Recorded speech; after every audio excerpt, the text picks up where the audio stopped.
The Japanese katana, the elegant curved blade of the samurai, is one of history's most iconic swords. Often called the samurai sword, it carries an almost mythical status for its sharpness, craftsmanship, and cultural significance. If you picture a samurai, you likely imagine him wielding a katana, perhaps alongside a shorter sword. But the katana's story is a long journey through Japanese history, evolving from earlier weapons and adapting to the changing needs on the battlefield. In this video, we'll explore the origin of the katana, its evolution in design and use from medieval times through the Edo period, its decline in the modernizing Meiji era, and its cultural revival in recent times. Let's get into it.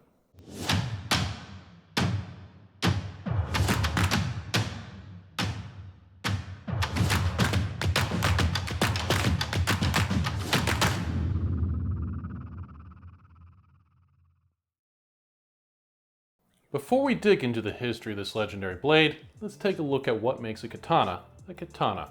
The katana is a curved saber-style sword that is longer than 60 centimeters or 24 inches, but generally shorter than 84 centimeters or 33 inches. The katana can take on a variety of different geometries and shapes, but the most common style recognized throughout the world is the shinogi-zukuri form shown here. One of the most striking features, sometimes literally, on these blades are their unique tips. Referred to as kisaki, these are essentially a secondary bevel forged into the point of the blade. They can vary in size, length, and shape. The curvature of the blade is another striking feature and is a result of the heat treating method used for katana blades. Clay coatings on the spine of the blade allow for slower cooling during quenching and result in the spine of the blade contracting more and pulling a straight blade into a curve. This methodology is also what gives the katana its iconic hamon line along the edge of the blade. The grip of the sword makes use of a hidden tang construction designed for ease of disassembly and maintenance. The grip completely encloses the tang and is held in place with a single wooden pin. The grip holds a round guard called the tsuba in place. While one of the most functional parts of a sword, the tsuba was often a piece of art unto itself, with intricate decorations and shapes, and can be collected by themselves. Finally, a metal piece called the hibaki rests above the guard at the base of the blade. The hibaki essentially functions as a wedge in the scabbard, preventing the sword from shaking in its mountings and providing enough pressure to prevent it from falling out of the sheath. While minor details changed over the centuries, this was the general form of the katana that would endure over the centuries. They endured so long, in fact, that they were also common staples of the katana's predecessor, the tachi. Let's take a look at the tachi and dive into the origins of the katana.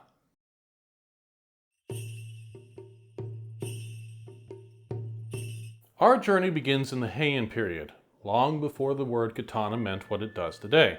In the early Heian era, Japanese blades were largely straight-bladed and had been influenced by the designs of China and Korea. These straight swords, also known as jakoto or ancient swords, were designed predominantly for thrusting, but as local warfare tactics evolved, so did the swords. So why the curve? The shift was partly due to a growing mounted warrior culture.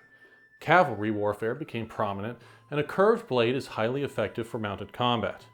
It slices with less resistance and is less likely to get stuck in the target during a fast ride-by. The curved blades also concentrated force on a smaller area for a cleaner cut. The decline of Chinese influence during the late Heian period encouraged Japanese smiths to experiment amid frequent clan conflicts. The end result was the tachi. The tachi of the late Heian period was about 82 to 85 centimeters long, or 32 to 33 inches, showed a deep curve between the center and base of the blade, and sported a short kisaki. A specific blade geometry, known as shinogi-zukuri, evolved out of the old kiri-zukuri geometry of the old jakoto blades. The shinogi-zukuri took the flats of the kiri-zukuri design and angled them inwards, creating a gentle diamond cross-section. This geometry remains the dominant geometry on Japanese swords to this day. Moving into the Kamakura period, the samurai class truly came into power and demand for high-quality swords skyrocketed. The tachi was the treasured weapon of the samurai in this era, often beautifully crafted by master swordsmiths. In fact, the Kamakura period is considered a golden age of Japanese sword making.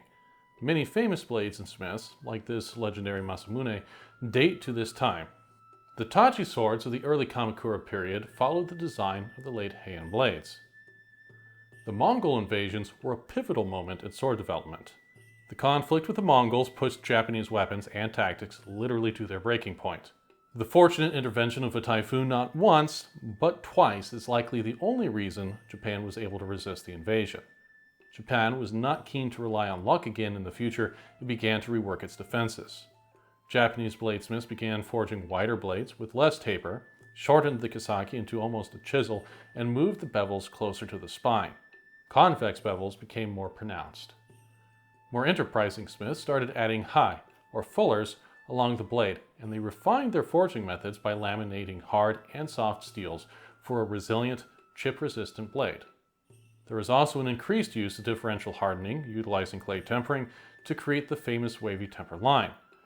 However, by the end of the Kamakura period and the end of the Mongol threat, some of these developments were reversed. All blades of the era began to increase in length, and kisaki elongated in parallel with these trends. By the mid-14th century, Japan entered the Muromachi period. The first 60 years of this period was marked by strife between competing emperors in the north and south, leading to another spike in weapons demand. After an agreement that seemed to alleviate the conflict, peace broke down, and conflict erupted again between major feudal lords. This was a time of near constant civil war. Early in the Muromachi period, the trends of the late Kamakura period continued. Swords became even longer, even wider, and the kisaki more elongated. Massive blades such as seo tachi and no tachi were forged with lengths of 120 to 150 centimeters or 47 to 60 inches. In the middle Muromachi periods, smiths began to revert back to the old tachi designs of the Kamakura period, albeit more curved towards the tip than the Kamakura originals. These tachi would be the blueprints of the katana. By the way, the swords featured in this video were provided by Swordist.com, and you can get the exact same blades from their site, linked below. But personally, I find their custom katana maker more interesting. Their website allows you to build your own nihonto from the ground up, from a tanto to a katana, and you can choose whatever traditional tsukuri geometry you can find on historical blades. And if you want true authenticity, they even offer blades forged from true tamahagane steel. As a thanks to Swordist for making this video possible, go check out their sword builder linked in the description. Now, let's look at the arrival of the katana.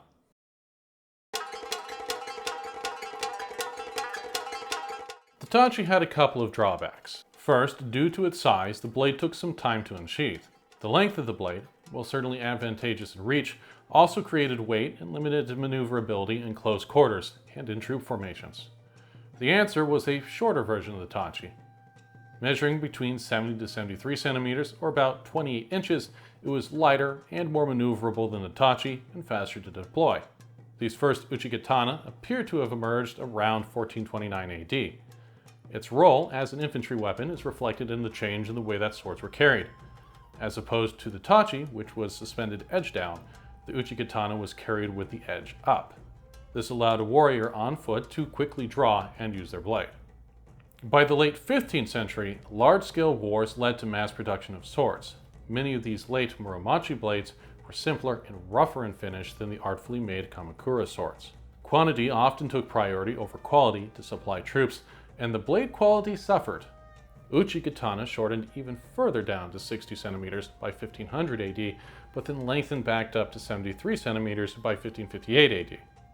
Due to the wide distribution of these shorter blades, an interesting language change occurred. Prior to the 1400s, the word katana had simply meant any sword, even a short blade like a tanto. However, during the 1400s, the term changed and the uchikatana simply became known as the katana. The place of the katana was cemented with the introduction of firearms, leading to a decrease in the importance of cavalry and a new focus on infantry formations and fighting in close formations. These tactics would lead to the unification of Japan and the raising of Toyotomi Hideyoshi to power. One hallmark of the late 1500s was the established practice of a samurai wearing two blades. A paired katana and a short sword called the wakizashi together were called the daisho. This trend became formalized in the Edo period. Entering into the Edo period, one key event solidified the social role of swords in Japan. In 1588, the warlord Toyotomi Hideyoshi enacted the famous sword hunt edict. He forbade farmers and non-samurai from owning swords and ordered his forces to confiscate weapons from the populace. Thousands of swords were seized during the sword hunt and reportedly melted down to create nails for a giant Buddha statue as a symbolic gesture of peace. This policy effectively cemented the katana as exclusive to the samurai class. It was a turning point. The sword became not just a weapon, but a badge of rank for the warrior elite. The next 250 years were relatively peaceful, a time often called Pax Tokugawa. The katana remained a required accoutrement for samurai. In fact, only samurai were allowed to wear the swords by law. Sword lengths themselves were limited. In 1638 AD, katana were limited to be no longer than 84.8 centimeters. The katana's role shifted from a battlefield tool to a symbol of status, self-discipline, and art. Many swordsmiths, finding less demand for mass-produced war blades, turned their skills to making fewer but highly refined swords. Swords took on increasingly elaborate craftsmanship. Blades featured gorgeous engravings and meticulously polished Hamon patterns, and their koshire, fittings and scabbards, became canvases for artistry with lacquer, gold, and intricate ornaments. The katana was evolving into what one might call a work of art as much as a weapon. During the Edo period, martial arts training and dueling, with real swords or wooden substitutes, continued, and many classic schools of kenjutsu were founded. Blades during this time drifted towards a straighter profile optimized for dueling. Toward the late Edo period, some blade styles swung back to being more curved and flamboyant, imitating the grander old styles now that swords were largely status symbols, complete with very artistic Hamon temper lines and other aesthetic features. The katana had by now become enshrined as a cultural symbol, an heirloom passed down generations, worn in ceremonial roles, and praised in literature. The mid-19th century brought cataclysmic change to Japan. The arrival of Western powers and the internal turmoil led to the Meiji Restoration of 1868, which abolished the feudal samurai class system in an effort to modernize. Suddenly, the age of the samurai and their swords was over, at least officially. The new Meiji government, eager to appear modern and eliminate symbols of the old regime, issued the famous Heian Edict of 1876, banning the wearing of swords in public by anyone except certain officials like the military or police. For centuries, a samurai's swords had been his identity. The samurai caste was destroyed by this almost immediately. Demand for swords plummeted virtually overnight. Many swordsmiths could no longer earn a living. Some turned to making farming tools or kitchen cutlery. Others gave up the craft. Countless katana were surrendered, put away, or even sold off overseas as Japan opened to foreign trade. Yet, even as swords as weapons died out, swords as art and cultural treasure quietly survived. The Japanese government eventually recognized that sword making was part of Japan's heritage. Skilled smiths were designated as artists or preservers of technique. Notably, in 1906, the empire honored swordsmiths like Gesan Sadakazu and Miyamoto Kananori as imperial craftsmen, acknowledging that the making of katana was a traditional craft to be preserved. Meanwhile, the Japanese military, though thoroughly modernized with firearms, still adopted swords for ceremonial use. During the early 20th century, especially the 1930s and World War II, military officers carried swords called shingunto, modeled after katana. Many were mass-produced in factories, but some were older family heirloom blades, refitted in military mountings. Ironically, the katana found its way onto modern battlefields in a symbolic capacity. Japanese officers led charges with swords drawn, even as their troops carried rifles. This brief revival, however, ended with Japan's defeat in 1945. After World War II, the katana faced another peril. The Allied occupation authorities banned the production of swords from 1945 to 1953, fearing armed resistance and seeking to demilitarize Japan. Thousands of swords, including invaluable historical pieces, were confiscated by occupying forces. Many were destroyed or taken overseas as war trophies. For a time, it seemed that the art of the katana might be lost. But soon, the occupiers came to appreciate the cultural value of these blades. After the lift of the ban, strict regulations were put in place to ensure that swords were henceforth be made only as works of art. The government imposed licensing on swordsmiths. Any aspiring swordsmith must undergo a multi-year apprenticeship and pass a national certification.